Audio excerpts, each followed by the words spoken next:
Para discutir esto, estamos en comunicación con María José Pesaro, que es directora ejecutiva de la Fundación Gonzalo Rodríguez, dedicada a la prevención de los siniestros viales en Uruguay.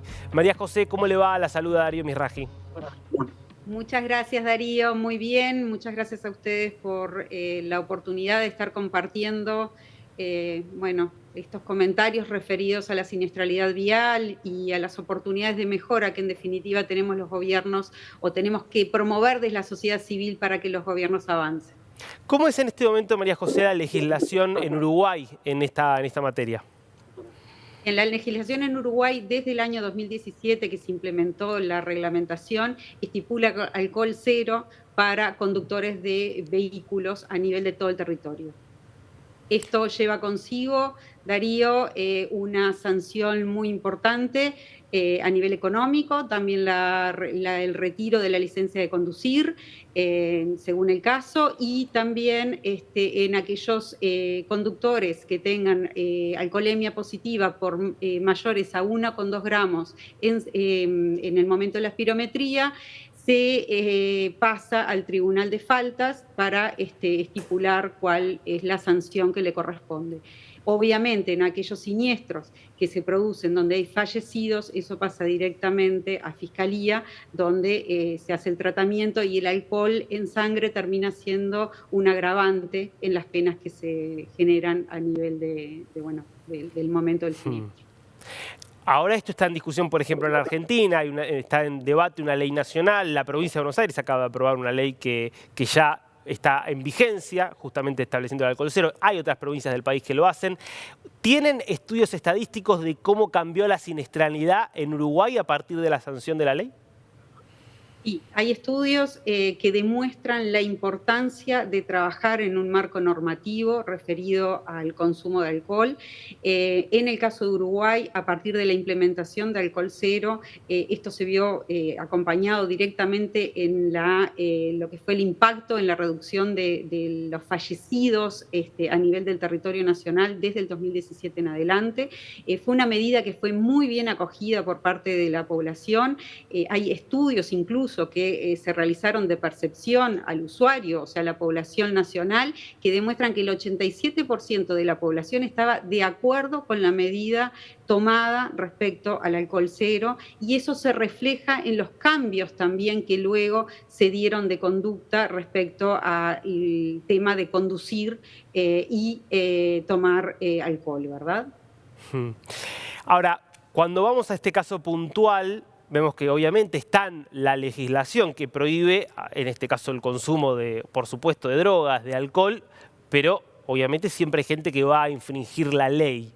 ¿Qué se puede hacer? ¿Hay respuestas que van desde el marco normativo, respuestas que tienen que ver desde los controles? ¿Por dónde se puede disminuir este tipo de sucesos? Totalmente, Darío. Es una gran oportunidad, de alguna manera, que enfrentan, un gran desafío que se enfrenta a nivel de promover con los gobiernos, lo que es el tema de los sistemas seguros en seguridad vial. ¿Qué hablamos cuando hablamos de sistemas seguros? Tenemos que partir de la base de que el ciudadano se va a equivocar, que en algún momento va a tomar una decisión que no sea apropiada y que esto puede terminar en un siniestro. ¿Qué es lo que tiene que hacer el sistema? Tiene que acompañarlo para que en el momento que ese siniestro pase, el sistema le perdone la vida y básicamente tengamos reducciones en los que son fallecidos y lesionados graves. ¿Qué es lo que hablamos cuando hablamos o promovemos a nivel de Naciones Unidas y de aquellas organizaciones que formamos parte y promovemos en los países las mejoras normativas? Es que se trabaje en todo el sistema. Necesitamos infraestructuras más seguras. Tal vez si esa infraestructura donde se ocurrió el siniestro hubiese sido pensada en la perspectiva de los sistemas seguros, hay cosas que no hubiesen sucedido. Pero también necesitamos vehículos más seguros. Necesitamos que los gobiernos avancen en esa normativa. Necesitamos lo que tiene que ver con una legislación acorde, pero que también es una fiscalización, Darío, como tú decías, que sea acorde para el cumplimiento de esa norma. Porque de nada sirve la norma si luego no podemos acompañarla con una efectiva fiscalización. Y tal vez en que sea efectiva quiere decir que se incremente, que realmente exista la sensación en la población de que que si consumo con alcohol tengo consecuencias graves, en realidad para mí y para otros, pero en definitiva a la hora de la sanción esto me impacta como ciudadano.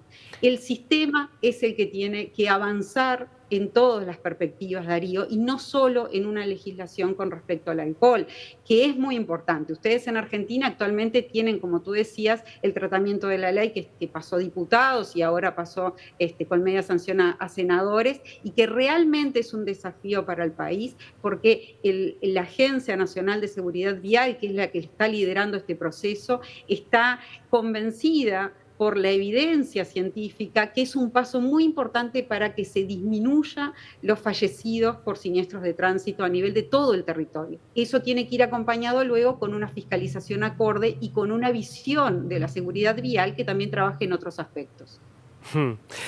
¿Y qué otro tipo de políticas se pueden pensar en términos, volviendo digo, a la prevención, digo, para evitar que la persona, vamos a decir así, para tratar de persuadirnos a nosotros como conductores de no tomar alcohol antes de salir al volante?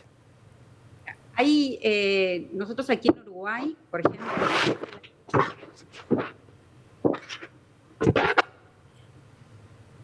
¿qué pasa si yo salgo y preveo tomar alcohol? Porque en definitiva nosotros en la Fundación Gonzalo Rodríguez decimos no estamos contra el consumo de alcohol, o sea, estamos contra el hecho de que si tú tomas, no manejes.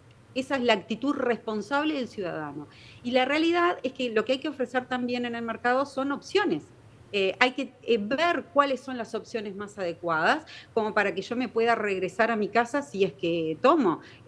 Hay muchas opciones. En nuestro caso, en realidad, se toman otras alternativas como tomar Uber, taxi, transporte público, disponer de la espera necesaria o de que haya un conductor designado, por ejemplo, a nivel de la población más joven.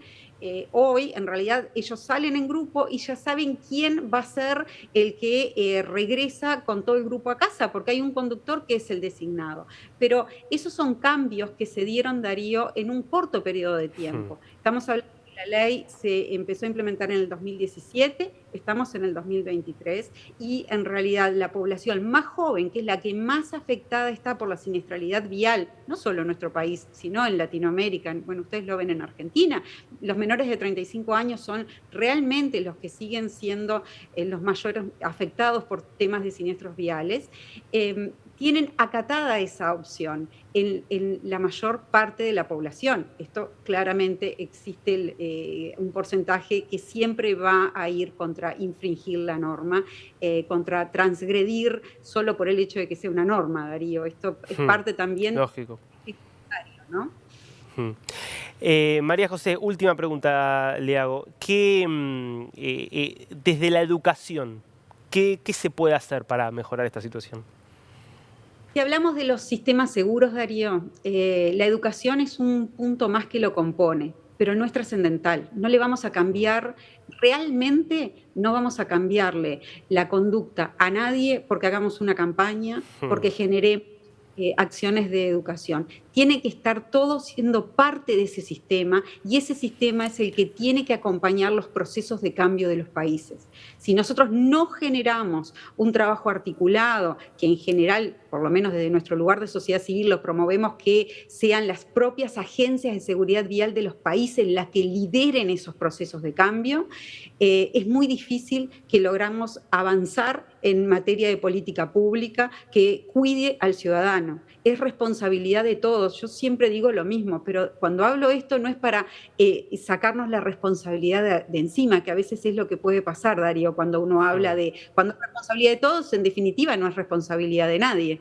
Pero no, es todo lo contrario. Todos tenemos, yo como usuario, como directora de una organización civil, el director de seguridad vial de mi país como político que está a cargo de la seguridad vial, o el académico que puede investigar, o las organizaciones internacionales como OPS o otros actores que interfieren en todos los países respecto a la seguridad vial. Siendo esto un tema de salud pública, no nos olvidemos de eso. O sea, es un tema de salud pública y se debe de tratar desde esa perspectiva. Pero, vuelvo vuelvo a lo mismo. El trabajo tiene que ser coordinado. Tenemos que estar todos comprometidos y avanzar en forma conjunta para obtener resultados y salvarle la vida a la gente, porque en definitiva eso es lo importante. Hay 2 chicas argentinas que no regresaron a su país, que vinieron de vacaciones, que sus familias estaban felices porque ellas iban a disfrutar y sin embargo no regresaron a su país de la forma que salieron del mismo. Creo que ese es un dolor para las familias que queda de por vida. No hay nada que cure el corazón de esas mamás, el ámbito familiar. Todo cambia, un siniestro lo cambia todo. Pero tenemos que trabajar en forma coordinada, conjunta, para promover todas aquellas medidas que salven la vida.